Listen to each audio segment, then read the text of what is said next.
ఘర్ వాపసి అంటారు. అంటే మతం మారిన వాళ్ళు తిరిగి స్వమతంలోకి రావడం అన్నటువంటిది. ఇది ఇప్పుడు ప్రయత్నిస్తున్న కానీ తక్కువగా ఉంది. కానీ ఒకప్పుడు కూడా అది జరిగింది చరిత్రలో అనడానికి సాక్ష్యం ఇది. శివాజీ అనుచరుల్లో నేతాజీ పాల్కర్ ఒకడు, పురందర్ కోటకు సంరక్షకుడుగా ఉండేవాడు. అట్లాంటి వాడిని లొంగ తీసుకుంటే శివాజీ కుంగిపోతాడని భావించి ఔరంగజేబు తన సేనాని దిలావర్ ఖాన్ని పంపి మోసపూరితంగా పాల్కర్ని బంధించేశాడు. అంతేకాదు అతన్ని మతం మార్చి మహమ్మద్ కులీ ఖాన్ అని పేరు కూడా పెట్టాడు. తర్వాత కులీ ఖాన్ని ఆఫ్ఘనిస్తాన్లో యుద్ధానికి పంపాడు. ఇంతలో శివాజీ ప్రాబల్యం దక్షిణ భారతం అంతటా పెరుగుతుండటంతో ఆందోళన చెందిన ఔరంగజేబు అతను అదుపు చేయడానికి కులీ ఖాన్ని పంపాలనుకున్నాడు. ఒకప్పటి శివాజీ అనుచరుడిగా కులీ ఖాన్కు అన్ని అనుపాలనలు తెలుస్తాయని ఔరంగజేబు భావించాడు. కులీ ఖాన్ నాయకత్వంలో పెద్ద సైన్యం బయలుదేరింది.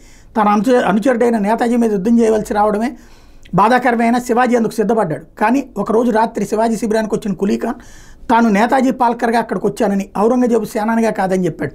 తనను హిందూ ధర్మంలోకి తిరిగి తీసుకుని హిందూ సామ్రాజ్య రక్షణ బాధ్యత పంచుకునే అవకాశం కలిగించమని ప్రాధేయపడ్డాడు. మనసు గ్రహించిన శివాజీ శాస్త్రోక్తంగా తన హిందూ మతంలోకి తిరిగి తీసుకురావడమే కాకుండా తన దగ్గర బంధువుల అమ్మాయిని ఇచ్చి వివాహం చేశాడు. ఆ విధంగా పునరాగమనానికి నాంది పలికాడు.